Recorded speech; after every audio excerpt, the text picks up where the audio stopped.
Rede da Informação.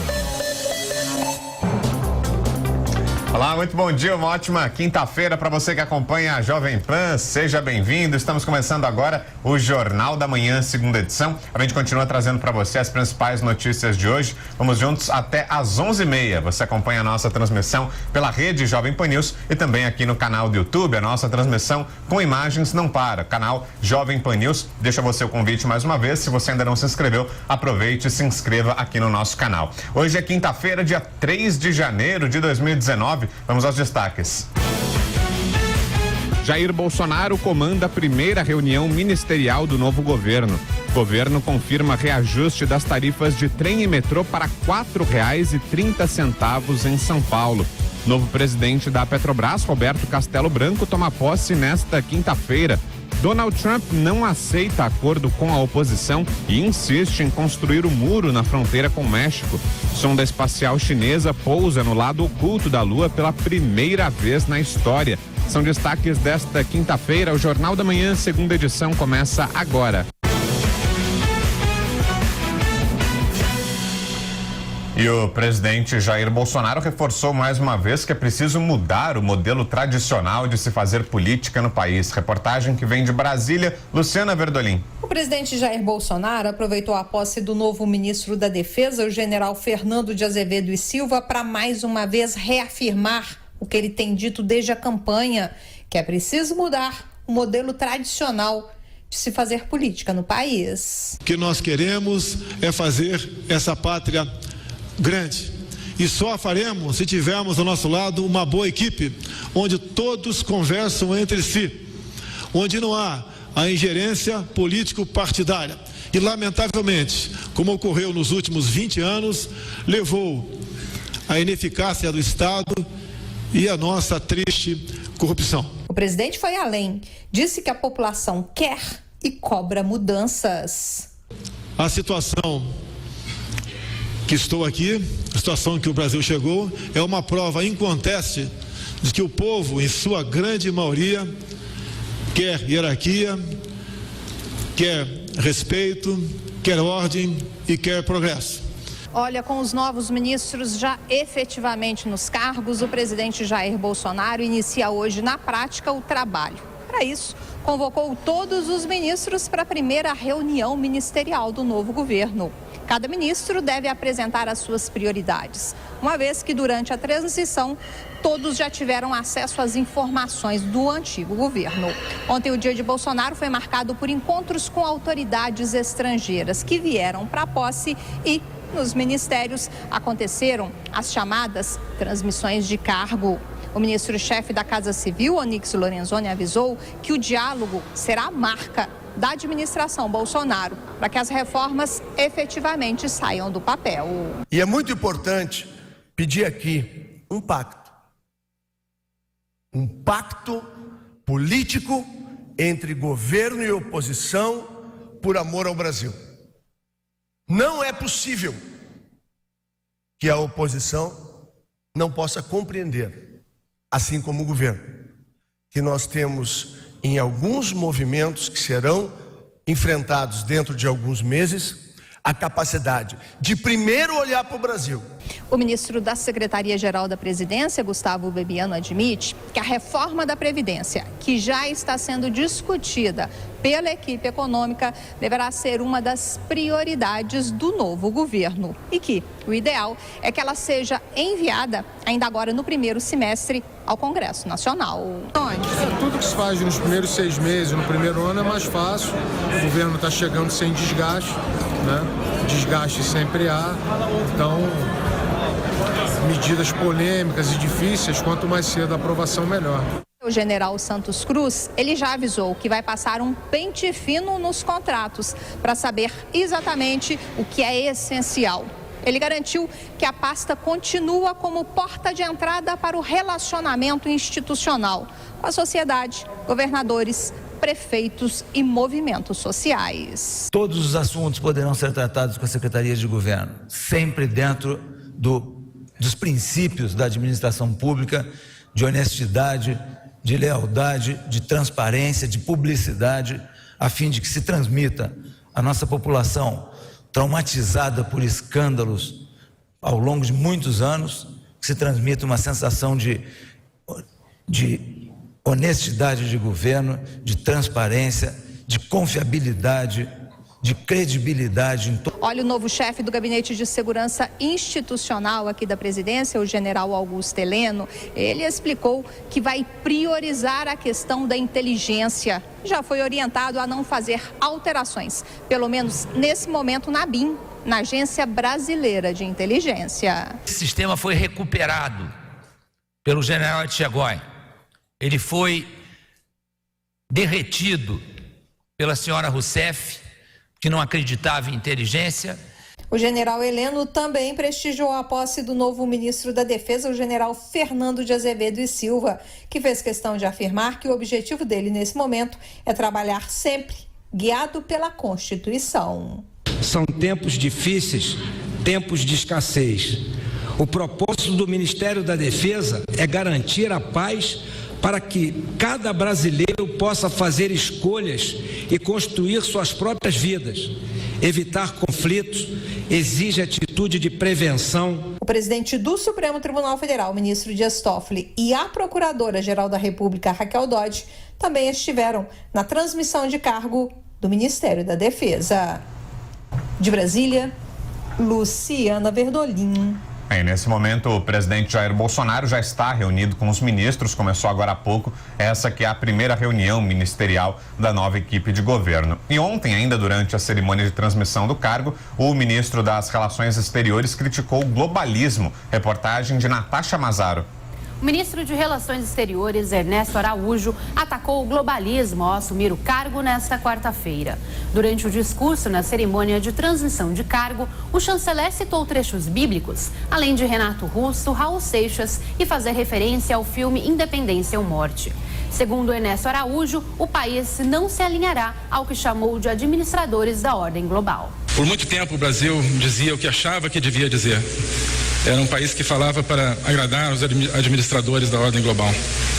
Queríamos ser um bom aluno na escola do globalismo e achávamos que isso era tudo. Éramos um país inferior, aplicando a classificação de Fernando Pessoa. Mas o Brasil volta a dizer o que sente e a sentir o que é. Ainda durante o discurso, o novo chanceler afirmou que o governo de Jair Bolsonaro está libertando o país e o mesmo será feito com Itamaraty. O Brasil estava preso fora de si mesmo. E eu arriscaria dizer que a política externa brasileira estava presa fora do Brasil. Para Ernesto Araújo, a política externa brasileira estava se atrofiando com medo de ser criticada. O novo chanceler elogiou os Estados Unidos, Israel e países europeus como Itália, Hungria e Polônia. Mais cedo, o novo ministro se encontrou com o secretário de Estado norte-americano Mike Pompeo. Ernesto Araújo disse que teve uma excelente conversa sobre como construir uma parceria mais intensa e elevada com os Estados Unidos. De acordo com o chanceler, eles também discutiram valores que os dois países compartilham. Também trocamos ideias sobre nossa visão de mundo, nossa visão de como trabalhar juntos pelo bem, por uma ordem internacional diferente, por uma ordem internacional que corresponda aos valores dos nossos povos. O secretário de Estado norte-americano afirmou que os dois países querem aprofundar a cooperação na área de segurança e que terão a oportunidade de trabalhar juntos contra regimes autoritários. Mike Pompeo ressaltou o desejo da retomada da democracia para o povo venezuelano. O secretário norte-americano veio para o Brasil na terça-feira para participar da cerimônia de posse do presidente Jair Bolsonaro. E o astronauta Marcos Pontes tomou posse como ministro da Ciência e Tecnologia e disse que quer mais pesquisa nas escolas. Fernando Martins. O astronauta Marcos Pontes assumiu o cargo de ministro de Ciência, Tecnologia, Inovações e Comunicações nesta quarta-feira em Brasília. Marcos Pontes deixou claro que há necessidade de estreitar laços entre seu ministério e o da Educação. Para isso, pretende estimular a pesquisa científica desde os estudantes do ensino médio. A ajuda para fomentar pesquisa e desenvolvimento no Brasil, áreas que sempre foram muito pouco incentivadas, segundo os cientistas do país, deverá vir da iniciativa privada. Para o novo ministro, é necessário amplo trabalho em conjunto. É o trabalho junto com a comunidade científica, é o trabalho junto com as empresas que são vinculadas, com organizações sociais, com todos os institutos de pesquisas, com as empresas de fora também, as privadas, com a população em saber e estar ali para ficar conectado com a realidade, saber o que precisa. Esse trabalho tem que ser feito em conjunto. Marcos Pontes também reconheceu que houve redução no investimento do governo em pesquisa, mas disse que o sistema permanecerá igual, mas haverá complemento ao orçamento com outras possibilidades. O ministro também relembrou sua trajetória como astronauta. Ele foi integrante da missão espacial Centenário a bordo da nave russa Soyuz TMA-8. Com isso, Marcos Pontes lembrou que a tecnologia está em todos os setores, desde as coisas mais simples do cotidiano. A tecnologia, você sabe que ela é transversal, ela trabalha na saúde, na agricultura, na defesa, na segurança. A tecnologia está em todos os lugares, né? Ela está na qualidade de vida das pessoas. Ela funciona como se fosse a ponta de lança do desenvolvimento. E nós somos os responsáveis por torná-la uma melhor ferramenta para o sucesso do país, para o sucesso dos nossos filhos, dos nossos netos e assim por diante. Marcos Pontes ficou conhecido como o primeiro astronauta brasileiro a ir para o espaço em março de 2006. Em 40 anos de carreira, foi aviador, piloto de caça e seguiu na área militar, chegando ao posto de tenente-coronel. Marcos Pontes é engenheiro aeronáutico, formado pelo Instituto Tecnológico de Aeronáutica, o ITA, e mestre em engenharia de sistemas nos Estados Unidos. Agora são 10h16, Rio de Janeiro. Rodrigo Viga já com a gente. Bom dia, Viga. Tudo bem, Brau? Como é que você tá, rapaz? Tudo tranquilo ou não? Tudo em ordem aí. Tudo sob controle. Eu tô aqui me preparando para a cerimônia de posse do novo presidente da Petrobras, agora à tarde, né? O Roberto Castelo Branco. Ele que é mais um Chicago Boy do governo de Jair Messias Bolsonaro. Agora, a própria turma da área econômica do Bolsonaro, que trabalha com Paulo Guedes, já está se autodefinindo. Sabe como, meu caro Brau? Como? Chicago Olds, ou Chicago Grandpa, ou Chicago Grandfather. Para quem não entendeu, Chicago o vovô, porque a turma tem mais de 60 anos, né, meu caro Brau? Boys força a barra, né? Mas só pra gente explicar melhor, é porque eles vieram da escola de Chicago, né? Que é uma escola econômica liberal, né? Que segue essa onda defendida pelo presidente Bolsonaro, né? Tem essa mesma ideologia. Exatamente, o Roberto Castelo Branco, que passou pelo Banco Central, passou pela Vale, o Conselho da Petrobras já está passando por mudanças, o presidente do Conselho renunciou, pediu para sair, uma decisão tomada aí nas últimas horas, e também a futura diretoria vai ser alterada, uma surpresa que foi sentida por nós, por mim não esperava. Nelson Silva, que era um diretor da área corporativa da Petrobras, chegou com pompa e circunstância, achava até que um dia ele pudesse ser presidente da Petrobras, e trabalhou com Roberto Castelo Branco na Vale, na mineradora Vale, não vai ficar no cargo, assim como o diretor de abastecimento Jorge Celestino e a diretora de exploração e produção da Petrobras, a senhora Solange Guedes. Esses dois últimos eram técnicos competentes, mas em termos de eloquência e retórica deixavam muito, mas muito a desejar. Entender o que eles falavam era difícil, era um tecnicismo gigantesco. E quem chega também quer montar a sua equipe. A perspectiva é que temos aqui na Petrobras a presença do próprio superministro Paulo Guedes e ainda do ministro de Minas e Energia, Almirante Bento Albuquerque. Eles estão participando agora de manhã, né, meu caro Brau, em Brasília, de uma reunião de ministros com o presidente Jair Messias Bolsonaro, e à tarde estarão aqui no Rio de Janeiro para esta solenidade na sede da estatal. Lembrando que o Roberto Castelo Branco vai assumir a vaga deixada por Ivan Monteiro, que teve seu nome especulado para permanecer no comando da Petrobras. Ele que trabalhou como diretor financeiro na gestão de Aldemir Bendini, que está preso por conta de falcatruas, né? Foi diretor financeiro também de Pedro Parente, hoje na BRF, na empresa de alimentos, e assumiu no ano passado, depois da saída do Parente, que havia se desentendido lá com o governo federal, que estava interferindo na política de preço e coisa e tal. ele fez uma espécie de mandato tampão na presidência da Petrobras. Há quem diga que os Chicago Boys ou Chicago Grandfather, os Chicagos, né, Grandfather, são favoráveis a um fatiamento da Petrobras, mantendo o core, o núcleo duro da empresa, que é a área de exploração e de produção, e as outras áreas de distribuição, refino e outras poderiam ser privatizadas, poderiam ser vendidas, poderiam ser fatiadas junto ao mercado. Já que estamos falando de Petrobras, meu caro Brown, ouvintes internautas da Jovem Pan, redução no preço da gasolina, viu? Uma boa notícia, 3% nas refinarias a partir desta... hoje é quarta-feira ou quinta-feira? Hoje é quinta, né? Hoje é Sexta quinta, é amanhã. Né? Hoje é quinta. Então, Isso. A partir desta sexta-feira, é a maior queda anunciada pela Petrobras desde fevereiro do ano passado. Isso tem muito a ver com a queda na cotação do barril do petróleo no mercado internacional, Brown.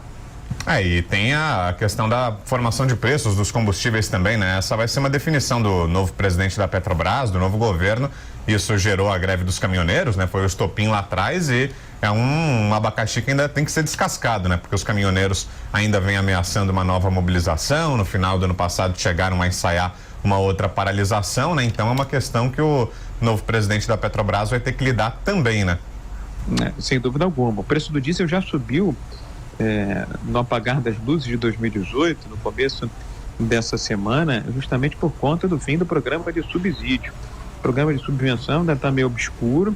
Espera-se que o ministro de Minas e Energia, o próprio presidente Jair Messias Bolsonaro, o superministro da Economia Paulo Guedes, encontrem uma solução para evitar uma eventual mobilização dos caminhoneiros, se bem que em favor do Bolsonaro, meu caro Brown, ouvintes internautas da Jovem Pan, há um fato de que ele, durante a greve, esteve ao lado dos caminhoneiros. Talvez nos bastidores esteja negociando uma trégua, pedindo um período aí, vamos dizer, de quarentena, para que ele possa sentar na cadeira e saber quais botões ele pode efetivamente apertar para ajudar os caminhoneiros de todo o Brasil. Meu caro Brown, já que estamos falando do presidente do Brasil, Jair Messias Bolsonaro, muito em breve ele vai receber a visita de 2 governantes aqui do Rio de Janeiro. Sabe quem, meu caro Brown? Quem? Prefeito Marcelo Crivella e também o governador Wilson Witzel. Já vão bater na porta do homem para pedir ajuda. Que tipo de ajuda? A renegociação das dívidas de município e do estado com a União. Fato é que o Wilson Witzel não está satisfeito com o padrão do acordo de recuperação fiscal que foi selado pelo governo de Luiz Fernando Pezão, em que alongar a dívida do estado com a União, sabe em quantos anos, meu caro Brown? Quantos? 100 anos, um séculozinho. aí mais do que de pai perdão, para filho, né? Esse é um bom desconto, É isso, Vigar, podemos passar a régua? E o Crivella está dizendo que a Olimpíada deixou um legado enorme, gigantesco no que diz respeito à infraestrutura, mas teve um peso, né? Teve um custo. E aí, há 6 bilhões de reais em dívidas do município com o BNDES, ou seja, quando a gente fala em BNDES, fala assim, União, que segundo o Crivella é uma dívida impagável. Meu caro Brown, ouvintes internautas da Jovem Pan, para fechar nossas informações aqui direto do Rio de Janeiro, nós vamos falar daquilo que foi uma marca no ano de 2018, a violência, né, Brown? Então já temos o primeiro caso de policial baleado no Rio de Janeiro em 2019. Leandro Alves estava com a esposa em um bar em Cabo Frio, cidade da região dos Lagos, se envolveu numa confusão e acabou sendo atingido. Felizmente, o tiro não foi fatal, ele está internado em estado estável, mas é a primeira ocorrência de um policial baleado no ano de 2019. Temos tiroteio e confronto neste momento, desde cedo, diga-se de passagem, no Morro Dona Marta, em Botafogo, zona sul do Rio de Janeiro. Ele já teve uma UPP que já foi uma espécie de referência. E sabe quem passou por ali no Morro Dona Marta, lá pelos idos da década de 90, meu caro Brown? Quem? Michael Jackson. Tanto que tem uma estátua do rei do pop na comunidade do Dona Marta, na zona sul do Rio de Janeiro. É lá que ele gravou o clipe? Tem um clipe de uma música que agora eu não me lembro o nome, que foi gravado aí no Rio, né? Foi no Dona Marta? Foi ali. E aí depois colocaram uma estátua em homenagem à passagem do Michael Jackson. Lembrando que não temos mais intervenção federal na área de segurança. Ela acabou em 31 de dezembro do ano passado. Provavelmente não teremos uma GLO, mas o Wilson Witzel tem conversado com o Bolsonaro e também com o ministro Sérgio Moro para que se crie uma lei mais dura contra traficantes. Ele os define de narcotraficantes e pede uma lei antiterrorismo na qual esses criminosos que fazem parte do chamado Estado Paralelo seriam devidamente enquadrados. Agora, ele pediu também ao Moro um presídio federal, uma federalização de um presídio aqui no Rio de Janeiro. O Wilson Witzel está preocupado principalmente com os principais traficantes de drogas que estão presos no sistema carcerário do Rio de Janeiro e com a turma da Lava Jato. Esses continuam deitando e rolando mesmo de trás das grades, Brown. Fechado então, aí o nosso Rodrigo Viga lá do Rio de Janeiro. Abraço pra você, Viga. Bom dia, boa quinta-feira por aí. A gente vai se falando. Até mais. Tamo junto, meu garoto. Grande abraço. Valeu. Girando a nossa reportagem agora, Marcelo Matos. Olá, Matos. Olá. Ministra da Agricultura garante que o Brasil é modelo em preservação ambiental. Ao tomar posse, Tereza Cristina destacou o poder do agronegócio na economia. Relevantes as questões relacionadas ao clima, à sustentabilidade e à biodiversidade. A discussão honesta deveria partir de uma premissa básica. O Brasil é um país com legislação ambiental extremamente avançada e que mais soube preservar suas florestas nativas e matas ciliares. Nosso país é um modelo a ser seguido, jamais um transgressor a ser recriminado.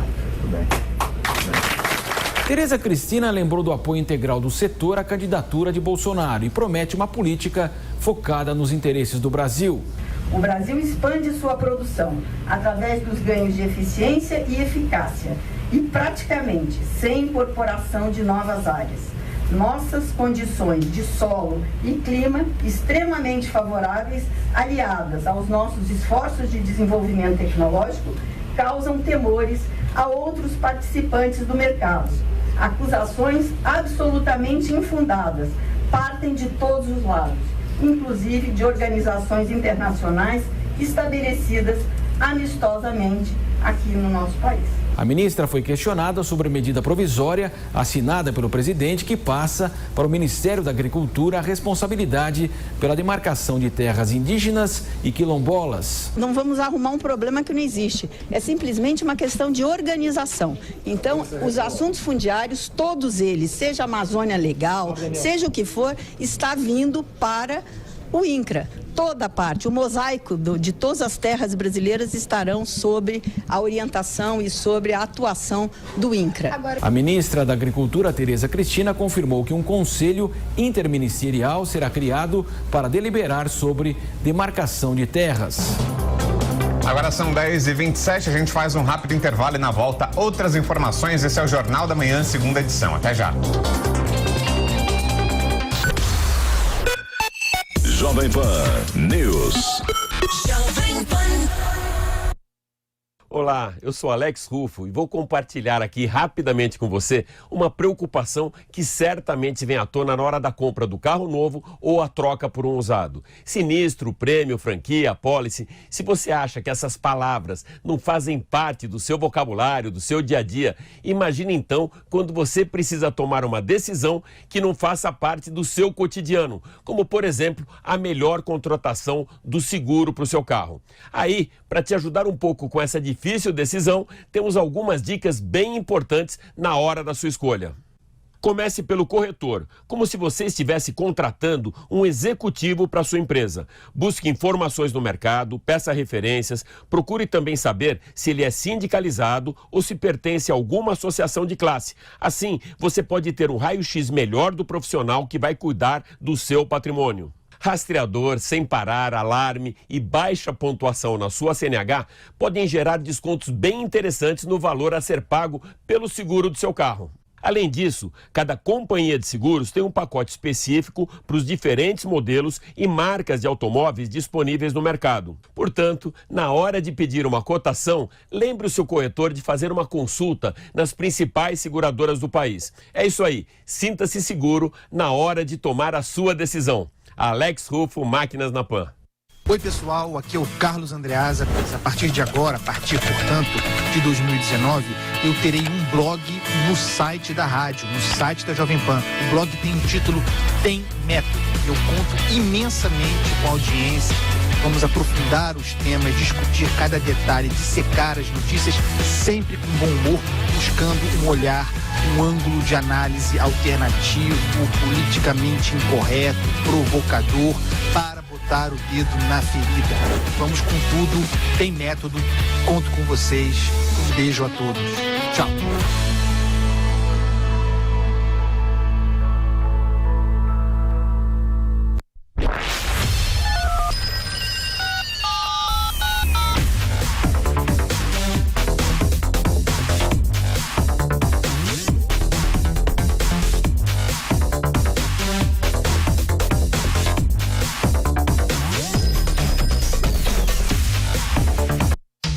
Você pode participar do Jornal da Manhã pelo Twitter. É fácil. Escreva na sua mensagem a hashtag Jornal da Manhã, sem espaço e sem acento.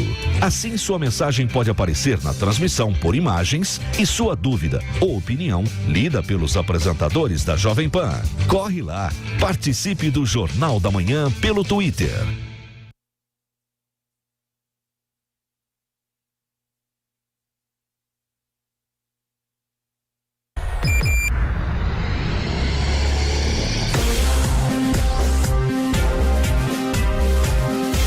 Esta é a Jovem Pan News. A rede da informação. Agora 10h31, de volta ao Jornal da Manhã, segunda edição. E o presidente da Câmara, Rodrigo Maia, ganhou apoio do PSL para tentar a reeleição. Reportagem de Vitória Bel. O PSL, partido do presidente Jair Bolsonaro, anunciou nesta quarta-feira apoio à candidatura de Rodrigo Maia, do Democratas, à presidência da Câmara dos Deputados. Em troca do apoio, Maia se comprometeu a entregar ao PSL o comando da Comissão de Constituição e Justiça e da Comissão de Finanças. Para o ministro da Secretaria-Geral da Presidência e ex-presidente do PSL, Gustavo Bebiano, o apoio dos parlamentares do partido não significa que a candidatura de Maia tenha o suporte do Executivo. A presidência da Câmara, a posição do governo é não se meter, que o processo corra naturalmente. Nós já vimos em governos anteriores, quando a presidência da República forçou a mão tentando fazer esse ou aquele presidente, o resultado não foi positivo. Nós acreditamos na autonomia dos poderes, então o Congresso, tanto no Senado como na Câmara, conduzirá isso com as suas próprias pernas. Para o deputado do Democratas, Alberto Fraga, o apoio do PSL reforça a probabilidade de reeleição de Maia. Fraga ainda afirma que Maia já conta com o apoio de outros partidos, como PR, PRB, PSD, PTB e parte do MDB.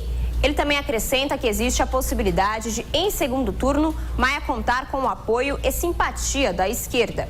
Por enquanto, a esquerda tenta se manter unida em um bloco parlamentar com PT, PCdoB, PDT, PSB e PSOL. Estuda um nome em conjunto para ser lançado.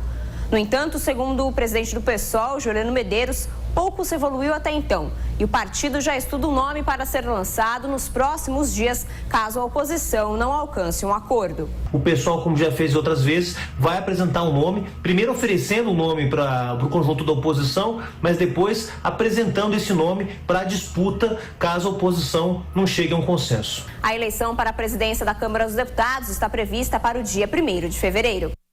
Ex-ministro do governo Temer assume o novo Ministério da Cidadania. Informações com o repórter Matheus Meirelles.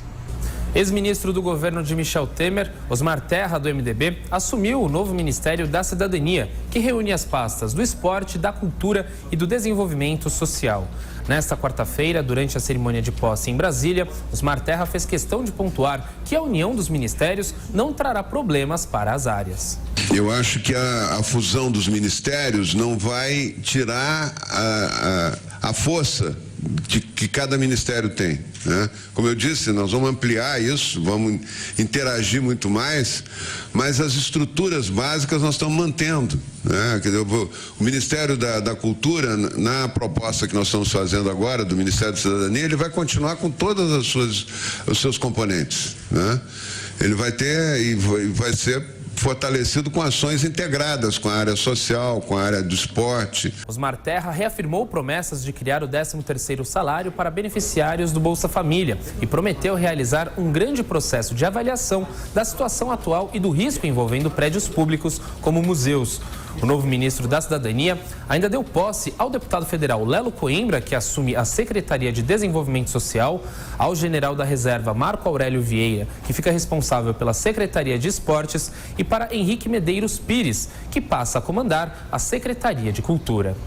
Ainda falando sobre os novos ministros, agora o professor e escritor Ricardo Vélez, o novo ministro da Educação. Ele afirmou que vai combater o marxismo cultural nas escolas. Repórter Afonso Marangoni.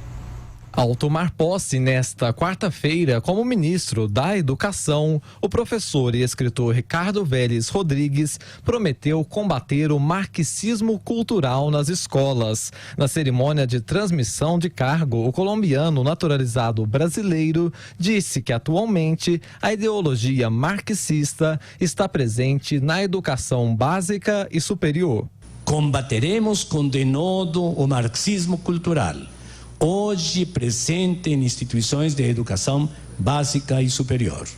Trata-se de uma ideologia materialista, alheia aos nossos mais caros valores de patriotismo e de visão religiosa do mundo. Vélez Rodrigues declarou que as propostas educacionais do novo governo serão inspiradas nos ensinamentos dos educadores Antônio Paim e Olavo de Carvalho. O novo ministro destacou os jovens que trabalham na pasta e disse que eles são altamente qualificados e alinhados com as propostas educacionais liberais conservadoras. Começo fazendo referência aos jovens que integram nossas secretarias e que receberam a benfazeja formação humanística de dois grandes educadores, Antônio Paim e Olavo de Carvalho.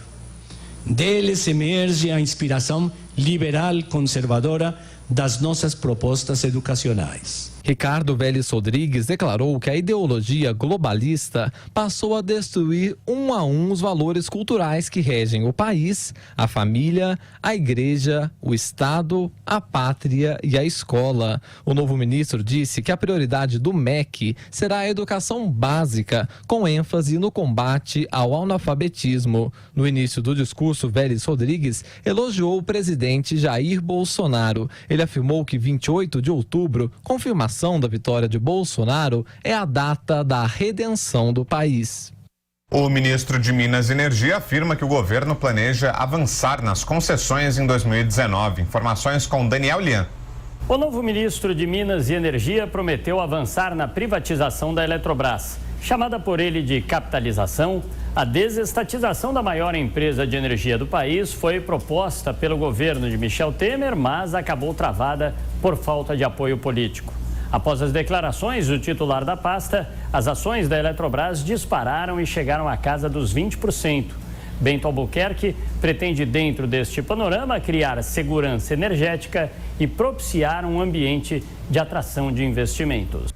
Sempre levando em consideração o interesse público, se dará prosseguimento ao processo em curso de capitalização da Eletrobras. Na criação de um ambiente para novos investimentos, vamos incentivar a infraestrutura brasileira para absorver as novas tecnologias. Para isso, modernizaremos o modelo do setor elétrico, preservando a segurança energética e priorizando a racionalidade econômica em ambiente de confiança, competitividade e inovação, por meio da incorporação de novos modelos de negócio, novos conceitos e tecnologias, boas práticas internacionais e outros referenciais de modernidade. Já o ministro da Infraestrutura, Tarcísio Freitas, afirmou que o governo vai resolver o problema de antigas concessões em crise, como as de algumas rodovias e do aeroporto de Viracopos, em Campinas, no interior de São Paulo. De acordo com ele, uma das soluções é a revisão dos contratos a cada 5 anos ou a reprogramação dos investimentos previstos. Vamos resolver, tenho certeza, da melhor forma possível, esse passivo que ficou desses contratos que já não são mais execuíveis. Então, seja por meio das revisões quinquenais, seja por outra medida legislativa que permita fazer a reprogramação dos investimentos, né? Esses são os dois caminhos que a gente visualiza para dar uma solução definitiva para as concessões aí da terceira etapa. O governo planeja ainda aprimorar o regime de partilha do pré-sal. E agora a previsão do tempo. Vamos saber se esse calor continua. Chega assim no final de semana. Os detalhes hoje com a Heloísa Pereira. Começamos o ano de 2019 com muito calor no centro-sul do Brasil e com um grande destaque para as elevadas temperaturas no Rio Grande do Sul. No decorrer desta quarta-feira até pode chover em áreas da região sul, também sobre o estado de São Paulo e Mato Grosso do Sul. Mas essa chuva ocorre de forma muito pontual após uma tarde quente. A temperatura máxima em Porto Alegre pode ser a maior da história e chegar aos 41 graus. Em Florianópolis, a temperatura fica em torno dos 31 e faz 31 também na capital Belo Horizonte. Em São Paulo e região metropolitana, os termômetros variam de 30 até pelo menos 32 graus e tem previsão de chuva, mas de forma muito localizada. Não há previsão de grandes acumulados. Para o decorrer da quinta-feira, a expectativa é de temperatura na casa dos 24 graus pela manhã e faz até 35 durante a tarde em áreas da capital paulista e também região metropolitana de São Paulo. E atenção, porque na sexta-feira tem chegada de frente fria e mudança no tempo entre áreas do litoral paulista e região metropolitana de São Paulo. Mas as temperaturas ainda devem seguir bastante elevadas. Quer saber mais sobre a previsão do tempo em sua cidade e em todo o Brasil? Então acesse tempoagora.com.br. Heloísa Pereira, da Somar Meteorologia. Desejo a todos um feliz 2019. Voltamos aos estúdios Jovem Pan. É com vocês. Lula viu a posse sozinho na cela da sede da Polícia Federal em Curitiba e diz que o discurso de Jair Bolsonaro foi vazio de conteúdo. Segundo o deputado federal Vadir Damus, que integra a defesa do ex-presidente e visitou o cliente nesta quarta-feira, o petista assistiu à cerimônia pela TV. Segundo o parlamentar, Lula avaliou que Bolsonaro não citou políticas sociais e econômicas e falou para a própria plateia sobre livrar o Brasil do socialismo. Vadir Damus disse que o ex-presidente orientou que o PT explique ao povo o que é soberania nacional e adote o tema como bandeira da oposição. O Corregedor Nacional de Justiça, ministro Humberto Martins, faz recomendações para a composição de listas tríplices aos diversos tribunais. O objetivo é evitar parentesco de até terceiro grau entre o indicado e algum integrante do respectivo tribunal. Vale para os tribunais de justiça dos estados, cortes federais e justiça eleitoral e abrange o chamado quinto constitucional. Martins ressalta que não é preciso nenhuma lei para coibir a prática que decorre diretamente da Constituição Federal. Major Olímpio, do PSL, deve ser candidato à presidência do Senado. O senador eleito por São Paulo disse que foi intimado pelo presidente do partido, Luciano Bivar, e estava avaliando a proposta. Major Olímpio afirmou que gostaria que a transparência fosse absoluta, com uma votação aberta para a presidência do Senado. Sobre a disputa na Câmara dos Deputados, Luciano Bivar confirmou o apoio do PSL à reeleição de Rodrigo Maia do DEM. A gente vai a Brasília agora, já com a gente José Maria Trindade. Apoio importante esse, hein, Zé Maria? Apoio ganho pelo Rodrigo Maia, agora com o partido do presidente apoiando a candidatura à reeleição, né, Zé? Bom dia. É a novidade política do momento aqui, viu? Muito bom dia, Vitor, bom dia a todos.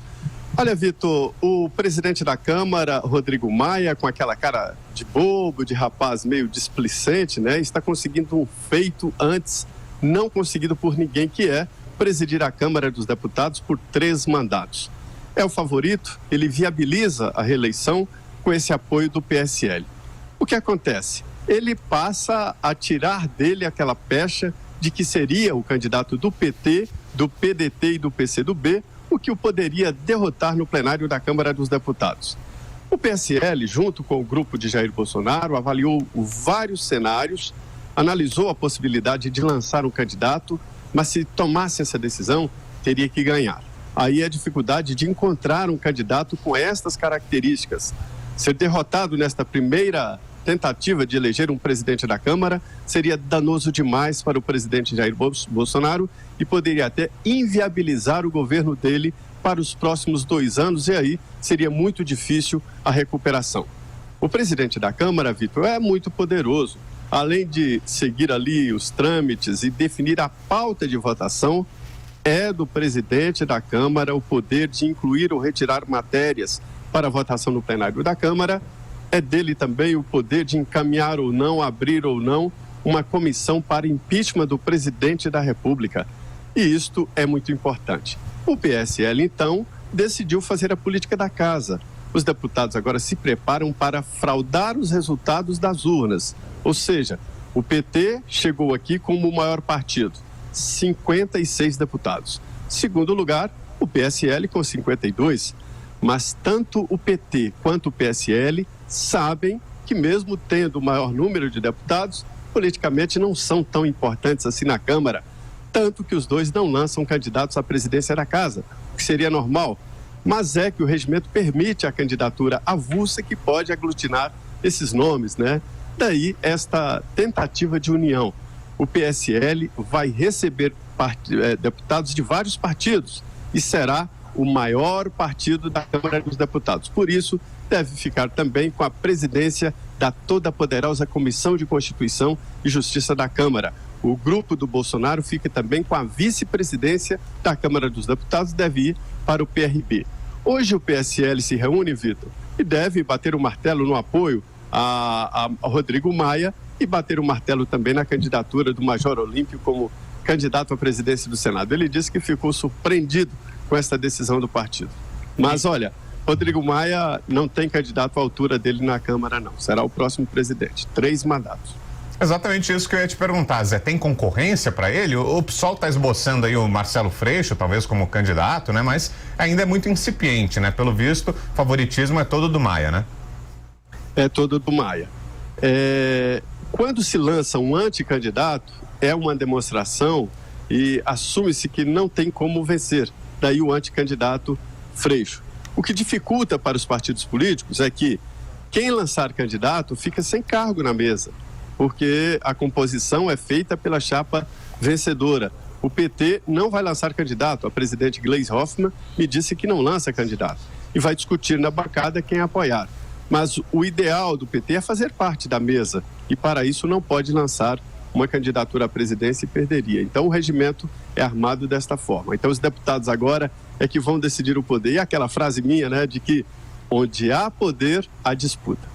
E no Senado, Zé, o Major Olímpio vai se projetando aí como possível candidato do PSL, do partido do presidente. Tem o Renan Calheiros também. Como anda a disputa lá no Senado?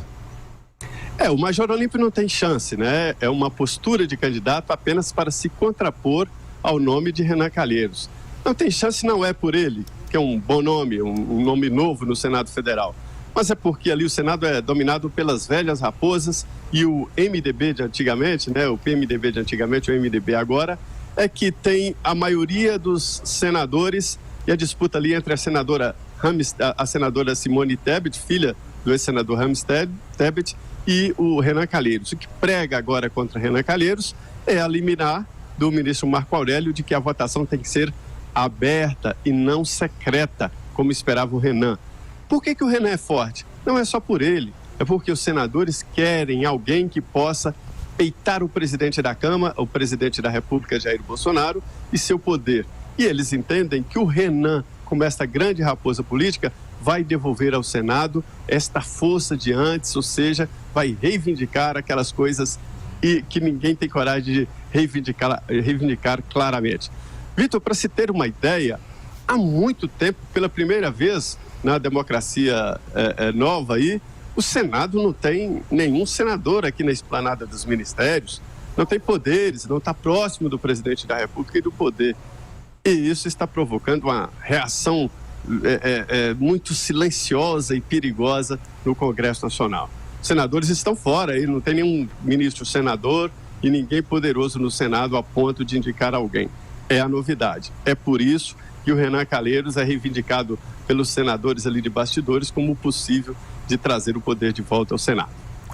Esse José Maria Trindade, direto de Brasília, trazendo pra gente as primeiras notícias de hoje. Bom dia pra você, Zé Maria. Bom trabalho por aí. A gente se fala. Até mais.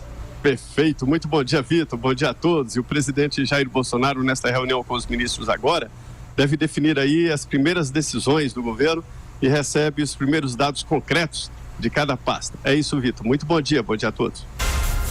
O ministro da Justiça e da Segurança Pública, Sérgio Moro, diz que o Brasil não será porto seguro para criminosos. Em discurso de posse nesta quarta-feira, o ex-juiz federal prometeu adotar medidas para endurecer as leis contra a corrupção e o crime organizado no país.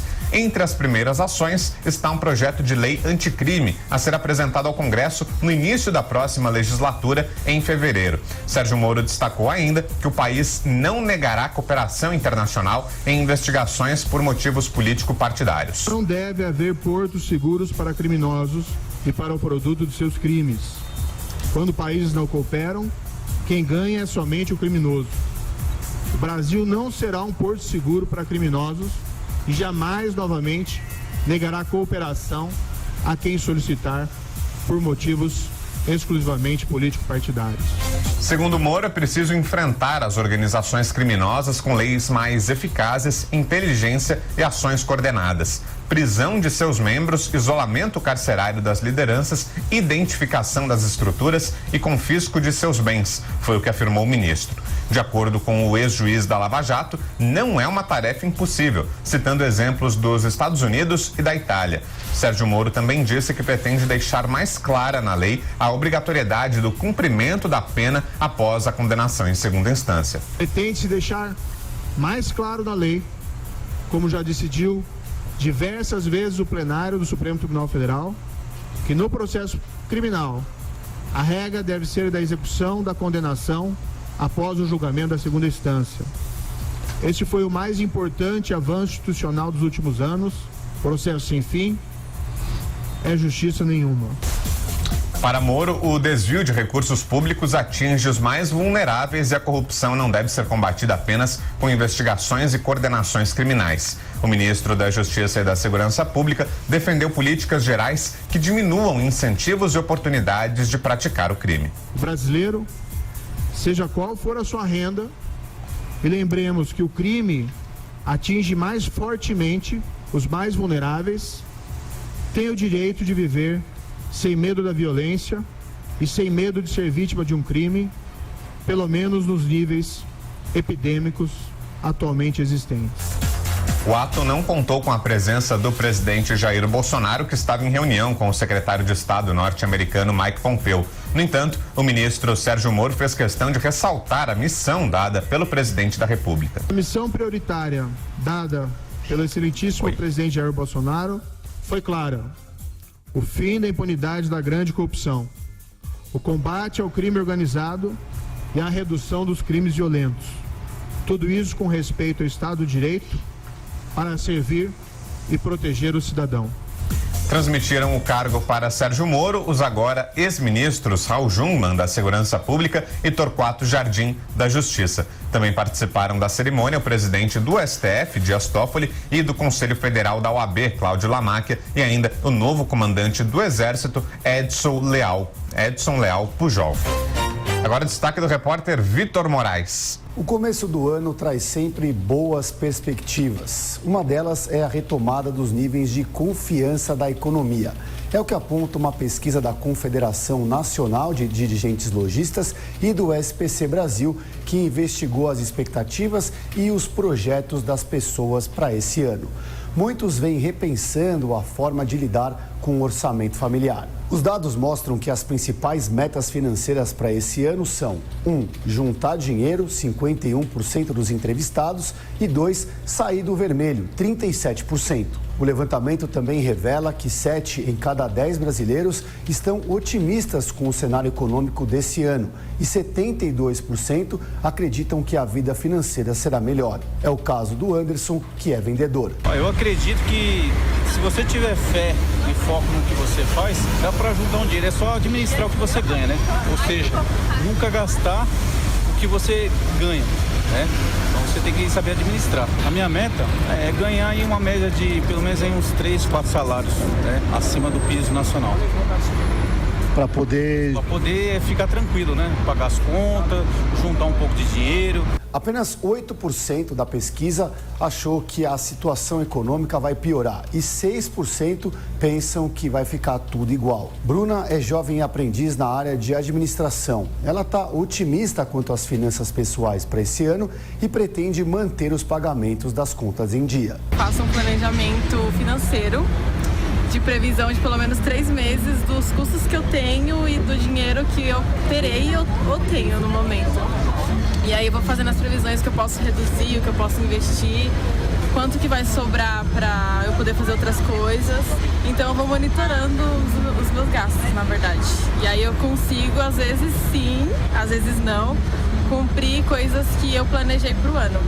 Não tudo, mas a maioria eu consigo. Apesar dos brasileiros continuarem sentindo os efeitos da crise, a possibilidade de crescimento da economia impõe novos desafios para o sucesso de projetos pessoais que vão passar pela capacidade do consumidor de controlar seu próprio orçamento. 82% das pessoas que participaram da pesquisa do SPC Brasil fizeram cortes no orçamento em 2018. Para esse ano, 61% temem não conseguir pagar as contas e mais da metade acha que os efeitos da crise devem impactar o dia a dia. Para despetizar o governo federal, Onyx Lorenzoni anuncia a exoneração de cerca de 320 servidores comissionados da Casa Civil. O novo ministro diz que primeiro vai afastar todos que começaram a trabalhar nas gestões petistas e depois vai avaliá-los. Os servidores que passarem no teste serão recontratados e os que têm marca ideológica clara serão exonerados de vez. Onyx Lorenzoni garante que as vagas não serão fechadas e diz que comissionados da imprensa oficial e os responsáveis pelo Diário Oficial da União serão poupados. O novo governo se dispõe a reduzir a burocracia para a abertura de novos negócios, processo iniciado na gestão Temer. Nos últimos meses de 2018, o tempo médio para a abertura de um novo negócio no Brasil caiu para 5 dias. Em 2017, esse tempo médio era de 8 dias, segundo estimativas do Sebrae, o serviço de apoio às micro e pequenas empresas. O número de empresas abertas em até 3 dias cresceu 20%. Promessa de campanha de Jair Bolsonaro, o 13º salário a beneficiários do Bolsa Família vai custar 2 bilhões e 500 milhões de reais em 2019. Nesta quarta-feira, ao assumir o Ministério da Cidadania, Osmar Terra garantiu que o valor será pago no fim desse ano. Ele afirmou, no entanto, que a área de planejamento ainda vai decidir de onde sairá a verba para cumprir a promessa. Osmar Terra aproveitou para pedir um orçamento maior para o Ministério, que reúne as pastas do Desenvolvimento Social, de Esporte e Cultura. Mais um intervalo, daqui a pouco outras informações para você aqui no Jornal da Manhã, segunda edição. Não saia daí.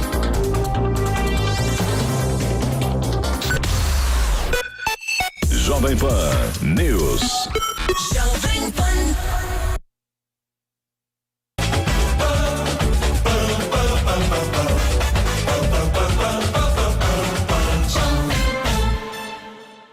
A vida de Adriano Imperador vai ganhar forma e tomar as telonas de cinemas no Brasil e no exterior. Mas o projeto não é para agora, daqui a alguns anos. Em 2020, Adriano Imperador, Adriano Leite Ribeiro, já assinou o contrato com uma produtora e ganhará e terá um filme e um documentário. No documentário, tudo que rolou na sua vida, dentro e fora de campo. Entrevista com seus familiares, com sua mãe, com seus amigos do Rio de Janeiro. E o filme vai contemplar a sua carreira como atleta de futebol que vestiu importantes camisas no Brasil e no exterior. São Paulo, Corinthians, ídolo no Flamengo, fora do Brasil, na Itália, ídolo no futebol italiano com a camisa da Internazionale de Milão. O próprio Adriano não impôs nenhuma regra. O filme e o documentário serão completamente livres. E em 2020, você poderá matar as saudades do Adriano Imperador, Adriano Leite Ribeiro.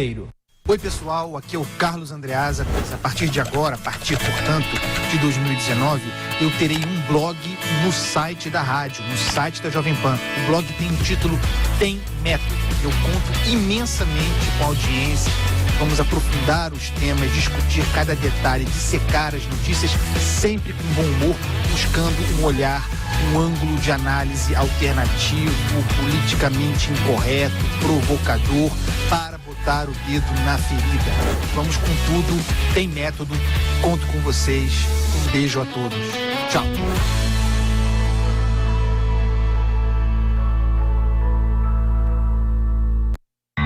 Salve, salve! Estou aqui para lembrar você que das 18h30 às 20 horas, eu, Felipe Moura Brasil e meus compadres Augusto Nunes e José Maria Trindade colocamos os pingos nos is nos assuntos mais importantes do momento.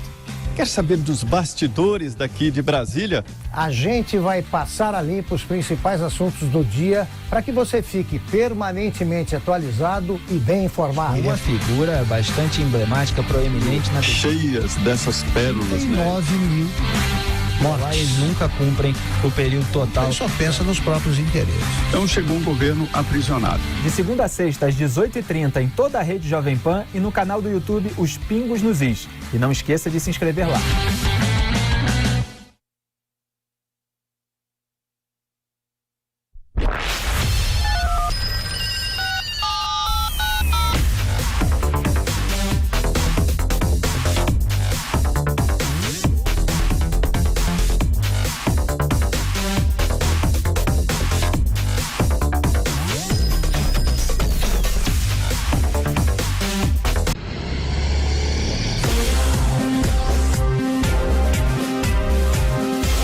Esta é a Jovem Pan News.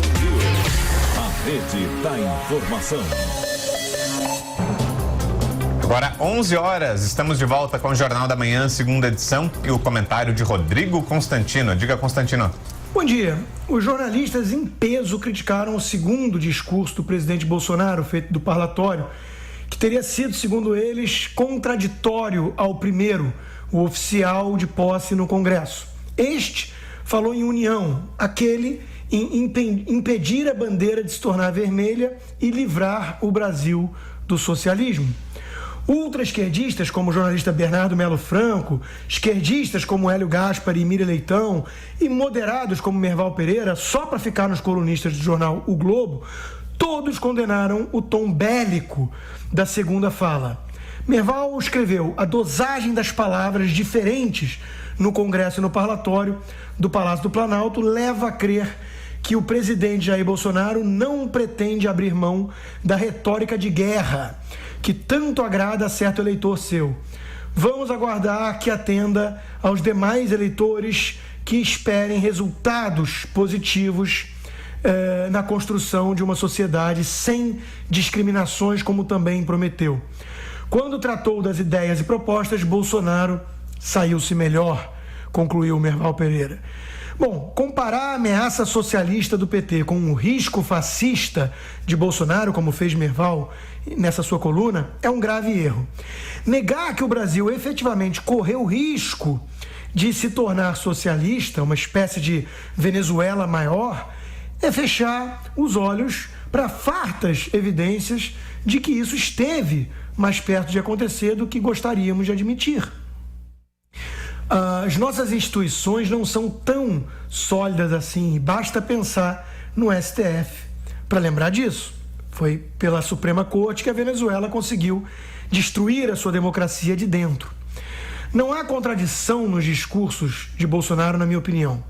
Se o socialista Bernardo Melo Franco acha que Bolsonaro não desceu do palanque ainda, né, é porque não entendeu que o povo brasileiro rejeitou nas urnas o socialismo.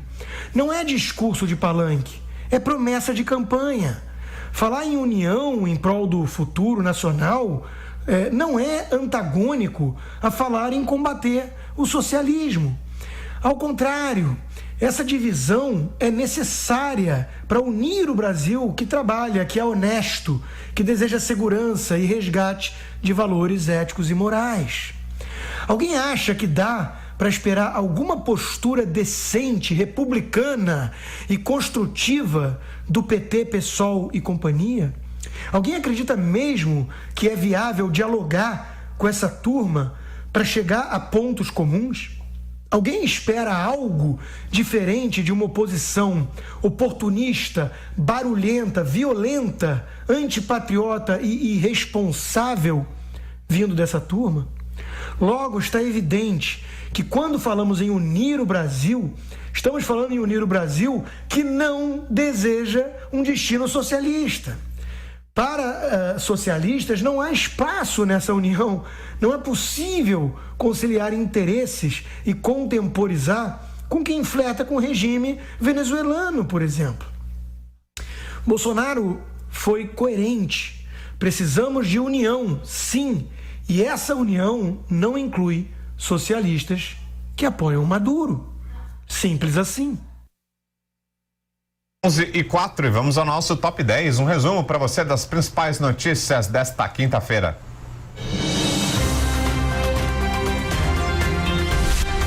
Novo governo. Jair Bolsonaro comanda a primeira reunião ministerial após a posse. Petrobras. Roberto Castelo Branco assume o comando da estatal nesta quinta-feira. Transporte público. Governo de São Paulo confirma reajuste das tarifas de trem e metrô para R$ 4,30. Casa Civil.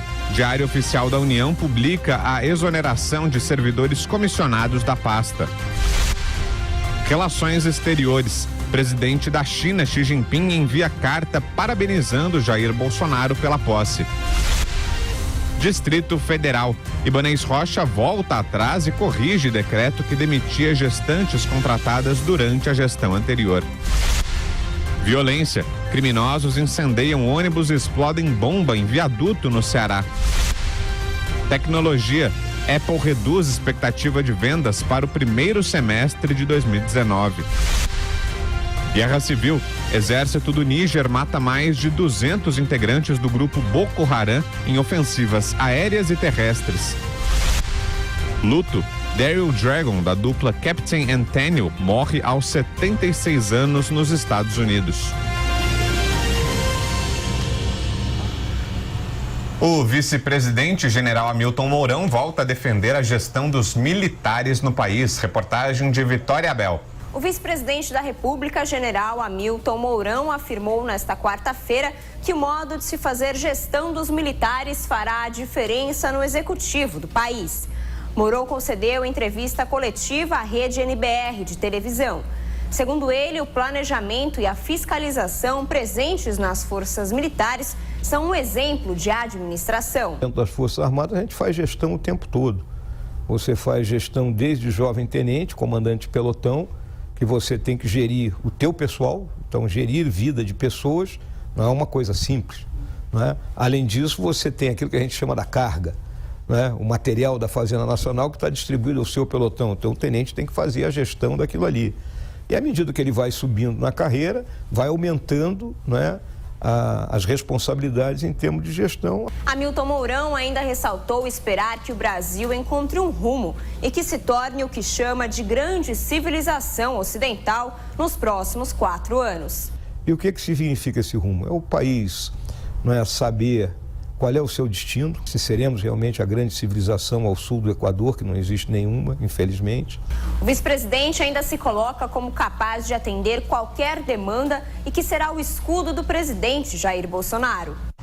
A advogada e pastora evangélica Damares Alves toma posse como ministra dos Direitos Humanos. Repórter Afonso Marangoni.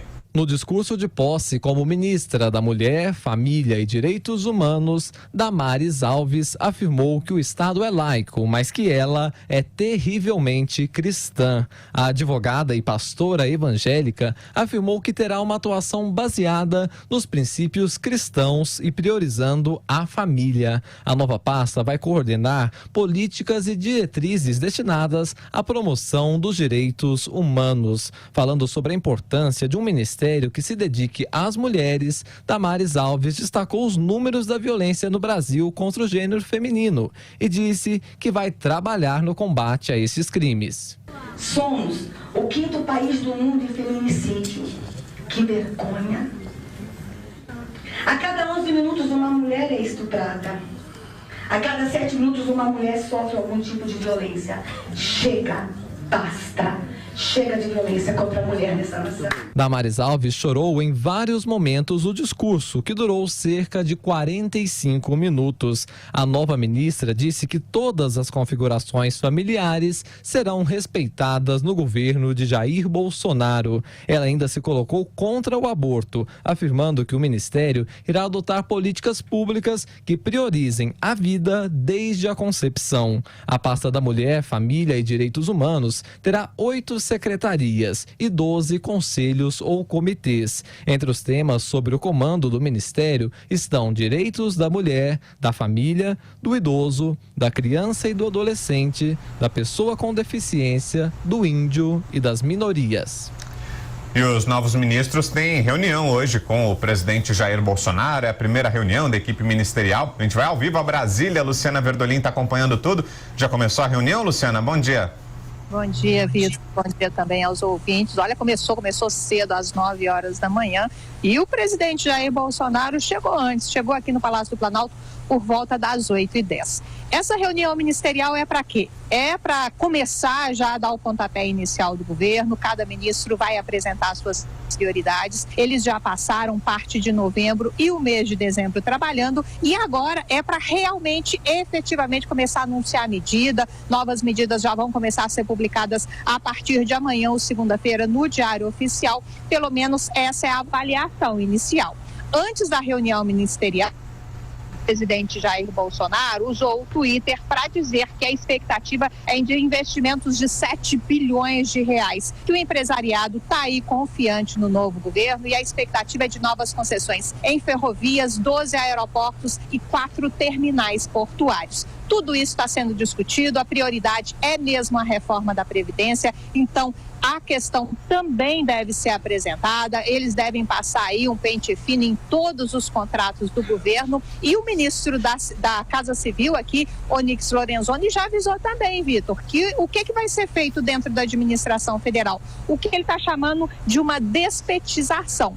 Todos os indicados, os nomeados em cargos em comissão, eles serão exonerados. Quem tiver intenção de permanecer vai entrar em contato com as chefias e vai passar por uma avaliação. Isso já está acontecendo aqui na Casa Civil. As primeiras exonerações já foram publicadas no Diário Oficial, e a recomendação é de que todos os ministérios façam o mesmo procedimento. Pois é, além das ações de governo, tem também as questões políticas, né, Luciana? Ontem veio o anúncio do PSL de que vai apoiar a reeleição do Rodrigo Maia à presidência da Câmara, né? E ainda tem a definição do Senado, o que é que vai ser feito por lá, né? Então, essas questões políticas também devem ser colocadas na mesa aí com os ministros, né? Olha, oficialmente, o discurso que a gente está ouvindo aqui no Palácio do Planalto é que o presidente Bolsonaro, ele não quer interferir nessa questão de presidência da Câmara e Senado, porque tradicionalmente, toda vez que o Palácio do Planalto tenta interferir na disputa lá do Congresso, dá problema, acontece aí uma maior confusão, um impasse, cria-se um desgaste desnecessário. Isso a gente está ouvindo aqui. É claro que na prática a conversa costuma ser muito diferente. O ministro Onyx Lorenzoni da Casa Civil não ficou satisfeito não com esse acordo que está sendo costurado entre o PSL e o presidente da Câmara, deputado Rodrigo Maia, que quer se manter no cargo, mas pelo menos por enquanto o que a gente está ouvindo é isso. Não haverá interferência, pelo menos oficial, do Executivo na questão da presidência da Câmara e Senado. Agora, esse é um posicionamento muito importante. É uma questão muito importante para os parlamentares, porque essa distribuição de força lá no Congresso Nacional vai editar pelo menos os próximos 2 anos de trabalho dentro da Câmara e do Senado. Perfeito, é a Luciana Verdolim, direto de Brasília. Bom dia para você, Luciana, bom trabalho por aí, até mais tarde. Bom dia a todos, até mais tarde. E ontem mais um ministro assumiu o cargo, o ministro da Saúde, Luiz Henrique Mandetta. Reportagem de Matheus Meirelles. Novo ministro da Saúde promete direcionar para a assistência da população cada centavo economizado pela pasta. Nesta quarta-feira, Luiz Henrique Mandetta, do DEM, tomou posse em cerimônia realizada em Brasília. Médico e ex-secretário de Saúde de Campo Grande, ele declarou que pretende focar na saúde básica e revisar questões relacionadas ao atendimento aos indígenas. Mandetta destacou também que o orçamento do Ministério é muito grande. Cada centavo economizado por esse Ministério da Saúde tem que ir para o objeto fim, que é a assistência. Não dá para gastar dinheiro sem saber. Ministério muito grande, de orçamento muito grande. É muito fácil esquecer que R$1.000 é dinheiro, e é muito dinheiro, e nós vamos atrás de cada centavo desse Ministério da Saúde e vamos colocar dentro da assistência. Luiz Henrique Mandetta anunciou a criação da Secretaria de Atenção à Saúde Básica, separando o setor dos procedimentos de média e alta complexidade hospitalar. O novo ministro também pretende criar um terceiro turno nas unidades de saúde para ampliar o horário de atendimento e defendeu uma maior informatização na gestão das informações do setor no Brasil. Paulo Guedes toma posse na pasta da Economia e descarta a figura do superministro. Reportagem de Marcelo Matos. Olá, Matos. Paulo Guedes toma posse no Ministério da Economia e coloca a Previdência como o primeiro e maior desafio do Brasil. Guedes acumula planejamento, fazenda, indústria e comércio. Porque isso vai ser uma construção conjunta. Não existe o superministro. Não existe alguém que vai consertar os problemas do Brasil sozinho. Isso é uma construção onde os três poderes terão que se envolver.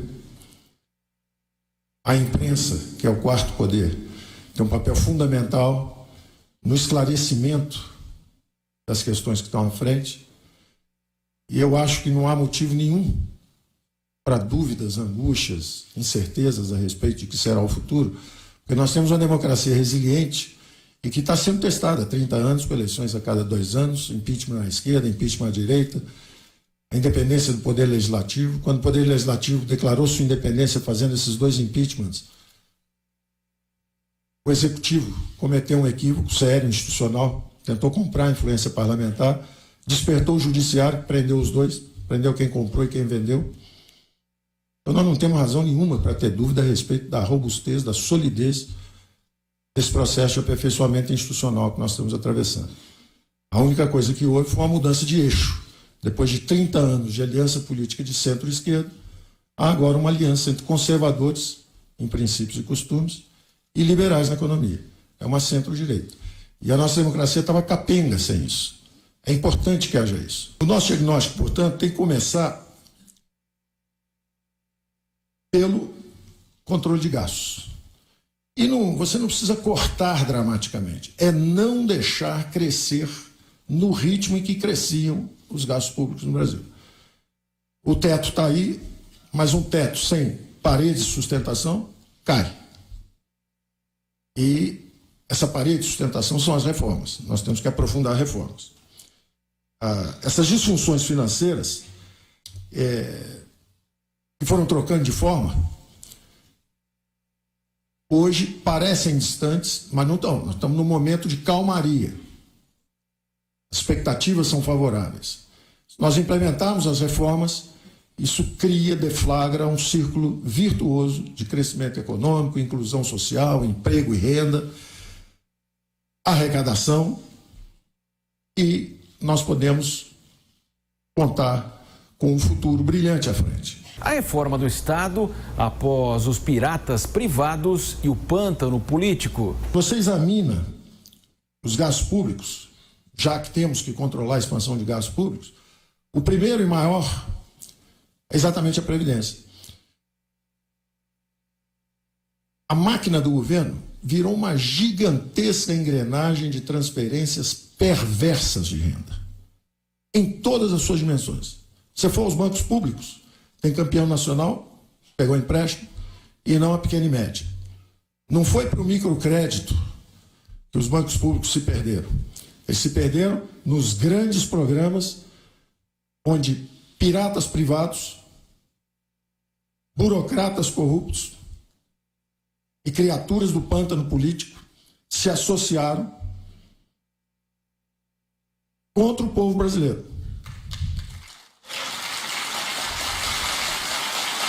Privatizações, concessões e vendas de ativos. Vamos vender ativos, desacelerar a dívida, talvez controlemos nominalmente essas despesas. A gente conseguir 2, 3, 4 anos acelerando privatizações, travar esses gastos, eles se dissolvem, porque a economia vai crescer 3,5%. Com mais 3,5%, 4% de inflação, o bolo cresce. Se essas despesas nominalmente são mantidas estáveis 2, 3 anos, isso deixa de ser essa asfixia de recursos para a saúde, para a educação, para a cidadania. E o Brasil deixará de ser o paraíso do rentista e o inferno dos empreendedores. Previdência, fábrica de desigualdades. O primeiro e maior de todos os gastos é com a Previdência, que é atualmente uma fábrica de desigualdades.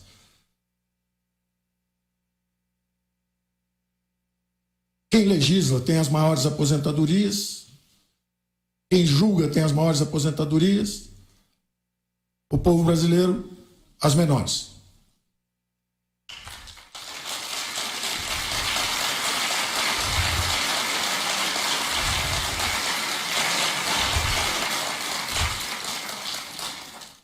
Nós vamos ter que fazer uma reforma da Previdência. Quem faz? Nós. A opinião pública, que votou pedindo mudança. O Legislativo, que tem que aprovar uma emenda constitucional. O Judiciário, que vai avaliar a constitucionalidade da emenda. A opinião pública mobilizada. Foi nesse sentido que uma vez eu me expressei como essa opinião pública sendo levada pela imprensa ao Congresso, virou a prensa, mas era a prensa da imprensa ao Congresso, que é o esclarecimento da opinião pública. O presidente tem um absoluto compromisso com as instituições democráticas e, da mesma forma, toda a sua equipe. Então, essa primeira grande despesa, que é a despesa da Previdência, é o primeiro e maior desafio a ser enfrentado. Prosperidade à vista no Brasil. Bem sucedido esse enfrentamento, há 2 meses, 3 meses à nossa frente, nós temos 10 anos de crescimento sustentável pela frente. Se não for,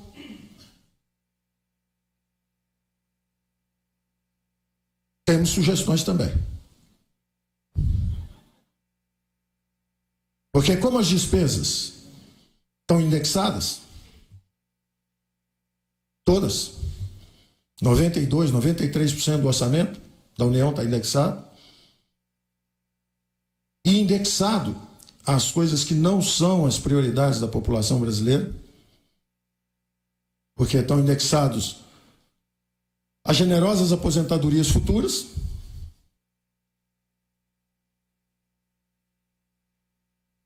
onde a máquina pública tem uma fatia expressiva.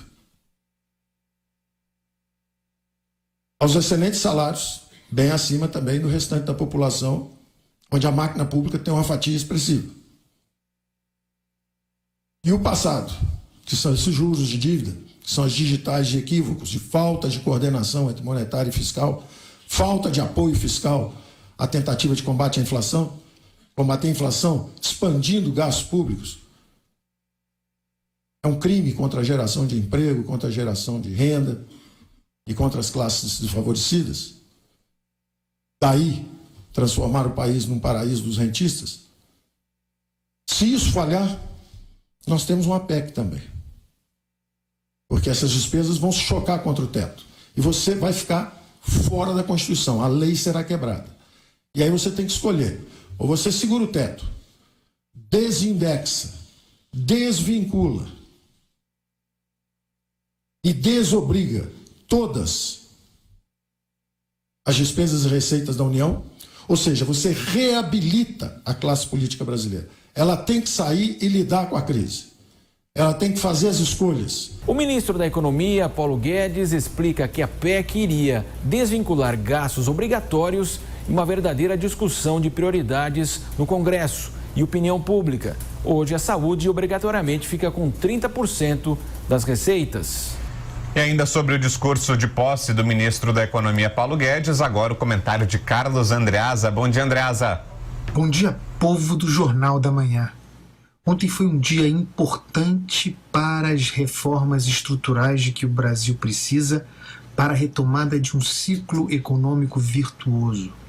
Quem pôde ouvir, assistir ou ler o discurso de posse do Paulo Guedes teve uma aula, um diagnóstico traçado precisamente a respeito do drama brasileiro, o drama econômico, que é o drama fiscal, o crescimento, do endividamento, da União. Ontem também, da parte de Rogério Marinho, da Secretaria de Previdência, da equipe, portanto, de Paulo Guedes, se ouviu que o governo estuda e cresce, portanto, essa chance, é uma ótima notícia, estuda a possibilidade de usar a reforma que já tramita na Câmara, já aprovada em comissão, a reforma da Previdência do Michel Temer. Troque o nome. Pote Reforma Jair Bolsonaro, mas faça também economia de tempo. É sinal de maturidade desse governo, de visão política, de capacidade de articulação política. Sinal de que o discurso de Paulo Guedes ontem é lastreado em clareza, em visão política das necessidades do país e de como mais rapidamente resolver o problema. Fazer a reforma da Previdência, a que já está mastigada, significa ganhar tempo. Ganhar tempo significa retomar a capacidade de investimento próprio do Estado e também credibilidade para atrair investimentos internacionais, o que dá funcionalidade ao desenho desenvolvimentista do Ministério de Jair Bolsonaro, que pretende retomar investimentos em infraestrutura. Tudo muito bem, que assim seja. Reforma da Previdência já. É a militância que cabe ao jornalismo. Carlos Andreasa, para a Rede Jovem Pan. Ao receber o cargo de ministro da Infraestrutura, Tarcísio de Freitas previu que todos os aeroportos administrados pela Infraero serão privatizados em 3 anos e meio. Ressalvou, no entanto, que os aeroportos de Congonhas, em São Paulo, e Santos Dumont, no Rio de Janeiro, só devem ser privatizados ao final do processo. O motivo para isso é a necessidade de garantir a sustentabilidade à Infraero, a estatal dos aeroportos, de vez que ambos são tidos como joias da coroa pela alta rentabilidade. O novo governo pretende ainda passar todos os aeroportos à iniciativa privada e extinguir a Infraero. Os preços dos combustíveis ao consumidor terminam 2018 em alta. Segundo a Agência Nacional do Petróleo, a ANP, no ano passado a gasolina subiu 5,97% e o diesel 3,75%. Os valores ficaram acima da inflação estimada para 2018 de 3,69%. Dados da Petrobras apontam que nas refinarias o preço médio da gasolina recuou quase 11% em 2018 e o do diesel caiu quase 4,6%. A Secretaria de Governo vai monitorar ONGs e organizações estrangeiras que atuam no Brasil. As novas atribuições da pasta foram regulamentadas via medida provisória. Nesta quarta-feira, pelo Twitter, o presidente Jair Bolsonaro acusou, sem apresentar evidências, ONGs de manipular indígenas e quilombolas. Especialistas e representantes de entidades dizem que a medida é ilegal, pois a Constituição veda a interferência do Estado nessas organizações. E assim a gente encerra o nosso Jornal da Manhã, segunda edição, agradecendo a você pela sua companhia, pelo carinho da sua audiência. Ao longo do dia tem muita informação para você aqui na Jovem Pan. Não saia daí, na sequência começa o Ligado na Cidade e você que nos acompanhou pela rede Jovem Pan News fica com a sua programação. Bom dia e até mais.